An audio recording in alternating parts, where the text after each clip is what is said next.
Division champion head coach of the Georgia Bulldogs, Coach Kirby Smart. Coach, welcome. Thank you. Appreciate it, Kim. Thank you for having me. Coach, congratulations, and if you'd like to make an opening comment. Well, certainly honored and excited to be here to represent the SEC East. We've known for a little bit longer than most years that we would be here, and we've also known who our opponent's going to be. We've had a lot of business to take care of up to that point, and we've done that, and this week's been a big preparation week for us. Our guys are certainly excited. I know our fans are excited to get inside the stadium and get an opportunity to go play against a really, really quality football team. We've got a lot of respect for their program. It's being part of it for so long. I know a lot about it. I know a lot about their players, and they've got a fabulous football team. Our guys have created this opportunity for themselves, and we're looking forward to taking advantage of it. All right, thank you, Coach. If you have a question, raise your hand. We'll get a microphone to you. We have Amy and Emma. Okay, we've got all the way up here on the front row. Right down in front. Murray Poole, Bulldog Illustrated. Kirby, do you know updated condition of Ben Cleveland, Monty Rice, and Cade Mays playing ability for tomorrow? Very similar as has been the last previous weeks. Ben has practiced better than he has in previous weeks, but he still really be a game time decision. Cade, he got to practice a bit yesterday, and then Monty was able to practice a little bit this week as well. Okay, we'll go here over on the right, my right-hand side. Have one in the middle. May I have a question? Yep. All right, other questions? All right, there we go. Mike? Yeah, Coach, you talk about stopping the run, taking priority. Does Tua change that equation, and if so, how? Yeah, he creates a lot of parts to an equation that is really tough to figure out that equation. When it comes to their ability to run the ball, they have really good backs. They're a really explosive offensive football team. I mean, you can take the motto that they're pass first, but they're usually the path of least resistance, which in most games has been the ability to throw the ball. They certainly can run the ball, which is what makes it really difficult to defend and why you see so many lopsided scores. They're able to score a lot of points. They're really hard to stop. So we'll have to do a good job against the run. We'll have to affect the quarterback. We'll have to play a lot of one-on-one situations outside with their receivers. And that's the challenge when you play a really good football team. Okay, Coach, we'll go over here on our left on the aisle. Yeah, Kirby, I just wonder, as far as DeAndre Swift goes, what has it meant to have him finally healthy this year, and what kind of effect has it had on the offense? Well, I think he's a very explosive player, so when he's at full health, certainly makes him more explosive. I think we've seen a good bit of his ability when he gets in space and his ability to create things out of the backfield. He's a talented back. He'll be playing against a really quality defense as well, and we got to get him going. Okay, we'll go back over to the right. Amy, right behind you. Right there. Question? Brandon Sudge, making telegraph. Coach, I mean, as you've looked at the dynamic of this game, can you speak on how important the special teams is? Something that y'all stress throughout the year, but how important is it in a game like this against a team like Alabama? Well, I always say the closer two teams are, the more special teams has a bearing. I certainly think that special teams is going to be critical in every game. Not necessarily more important in this game than any other game previous. We spend a lot of time and energy, and we put a lot of our best players on special teams units. So do they.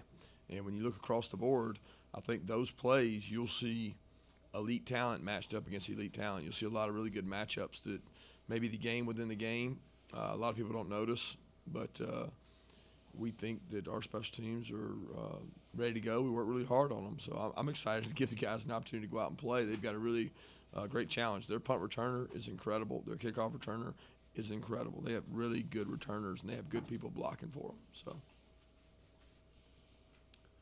Okay, other questions, raise your hand. We'll get a microphone. We'll go over here on the right on the aisle.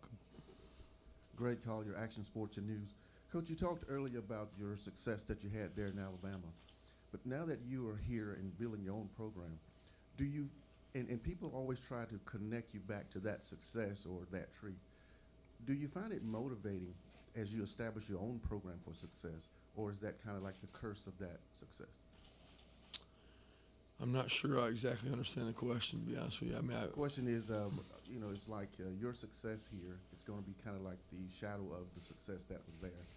And now that you're establishing your own success, do you find that to motivate you to get from underneath that shadow?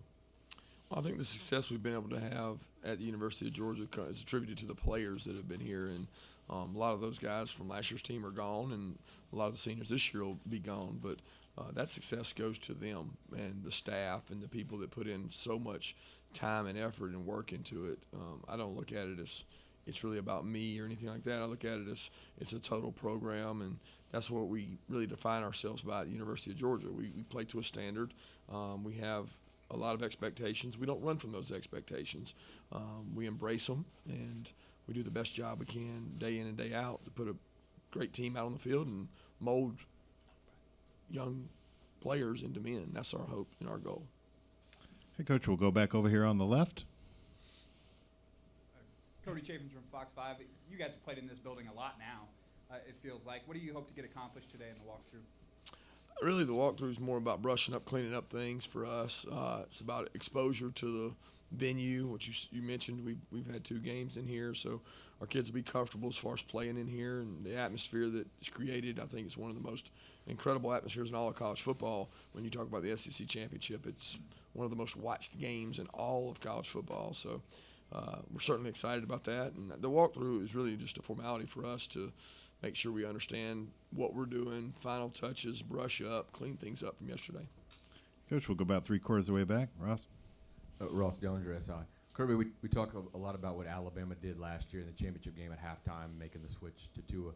We don't talk a lot about what y'all were doing at halftime of that game. Can you take us through that locker room? Did y'all expect them to make the switch? Were y'all kind of prepared at all for that?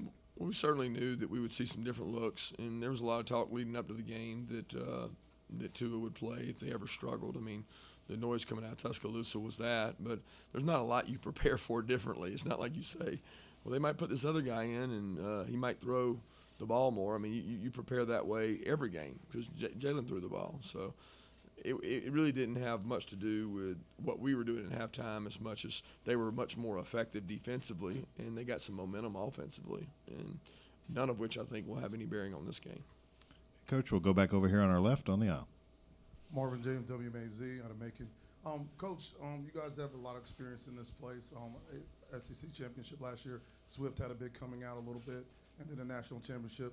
Nicole and Riley had big games. Are you excited about how your players take advantage of the big stage and it's not always the same player?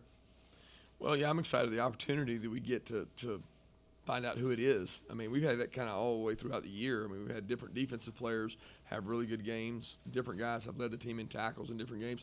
And then offensively, like you mentioned, you know, you might be J.J. Holloman one game, Riley one game, Miko, Terry, I mean, Swift, Holyfield.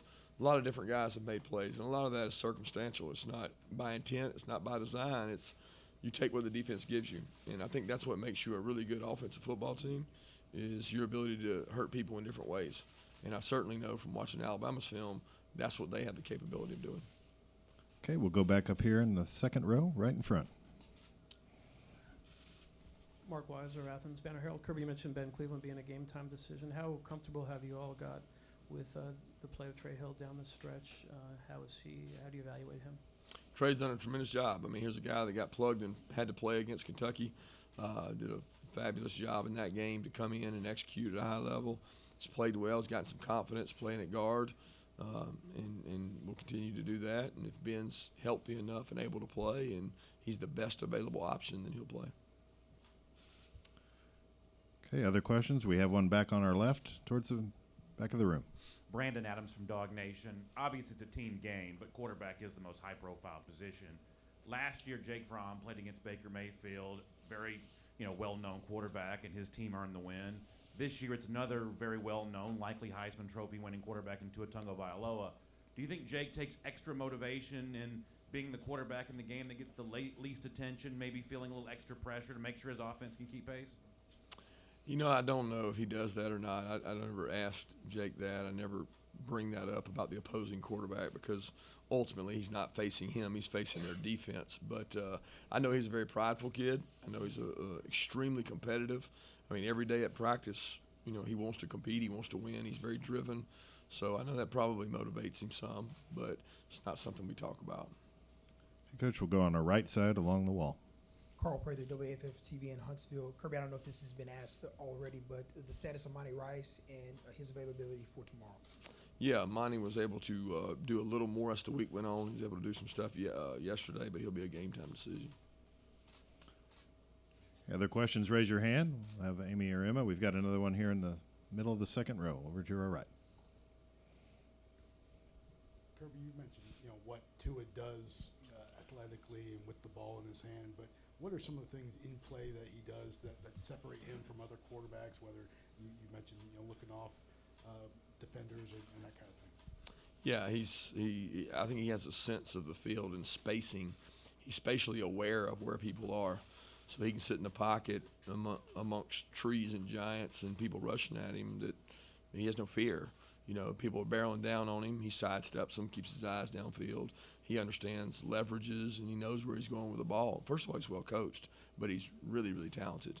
So when you have that combination of talent and coaching and spatial awareness where he understands, does that guy have leverage on that guy? He can see that at all times amongst chaos. And he keeps his eyes downfield and does a really good job. You don't find many guys that sack him the first guy. He makes a lot of people miss, and he doesn't do it just to scramble. He does it to scramble and throw. Okay, we'll go all the way to the back on the right side. Kirby, you mentioned earlier that you knew for longer than usual that you would be here. Your team obviously had expected and wanted to be here. Do you expect to see any difference when your players see this place for the first time since last year's championship game? Maybe a little more excitement, a little more impatience to get tomorrow? Any impact that this might have being in this building again? No, I don't. I certainly don't think so. I don't think the venue is of significance. I mean, that's for you guys that are superstitious. Our guys are looking at the field and saying, hey, we get a chance to go out and play and got an opportunity to play in a great venue and close to home. For most of them's home, but I think that's a little overdone. Okay, other questions, raise your hand. We'll get a microphone to you. All right, we have another one back up here, Amy, on the front row.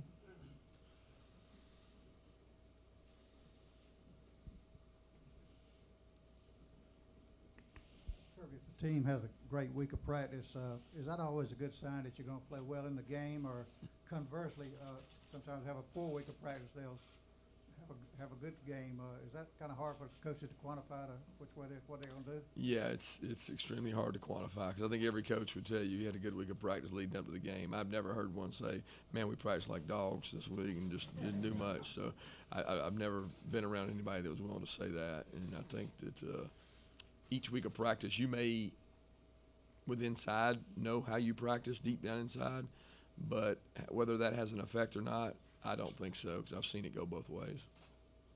Okay. We'll go back over here alongside the wall. Another question to follow up on special teams. As you talk about Alabama's punt returns and kick returns as being incredible, how can that kind of how can the guys on your end also serve as an asset with the rotation you do at punt return with Harry and? Well, we have good returners. I mean, I'm openly to say Miko's very talented. We do a good job holding up for him, and he's a talented kickoff returner as well. So that's a big part of the game. But their coverage unit on punt and their coverage unit on kickoff is really incredible, and it affected us last year in the game. We had a couple possessions that started backed up from a kickoff perspective. So both teams put a lot of demands on the special teams, which is why it'll be a critical part of the game. Okay, we'll go back over here on the right side along the far wall. Greg Collier, Action Sports and News. Coach, sometimes during the game, the players press it and they force plays and make mistakes. As a coach, when you're getting prepared for the game like this, how do you not overthink it or over-prepare for it? Well, I think you put people in the situation they're going to be in as much as possible. So we put a lot of demands on our preseason practice, on our practices leading up to the first game, all the way through the season. So we don't look at it as the moment is bigger than you. We look at it as we've been in a lot of big moments. We've had a lot of pressure moments. We want to go out and play, and I think the best coaching job you do is when you have your team prepared to play and not anxious and not too much anxiety. So you want to be confident, you want them to be serious, and you want to be focused. Okay, last call for questions. If you have a question, raise your hand. We've got another one up. Emma, if we can get the one right here up in the front. Colin Hughley, the Red and Black. Kirby, all year long you've used the term work in progress as how you've described the team. Just for that vision of where you want to get with how the team plays, have you seen that come into view this last week or two? Do you expect to see that tomorrow? Have we gotten better? Yeah. Are we where we need to be? No, we're not where we need to be. We've got a lot to improve on, and I don't think that improvement is ever over. I mean, as a coach, when do you ever think you've arrived? I mean, we certainly have not arrived. We've got a lot of areas to improve on, but the work in progress statement, we have been that, and we have shown improvement in areas. We're going to go against a team that's really talented, and we're going to find out a lot more about ourselves when you do that. But I'm proud of the way our guys have competed. I'm proud of the way our guys have improved. We have to continue to do that. Any final questions? All right. Coach, thank you for your time. We'll take a short break and then be back for the trophy picture.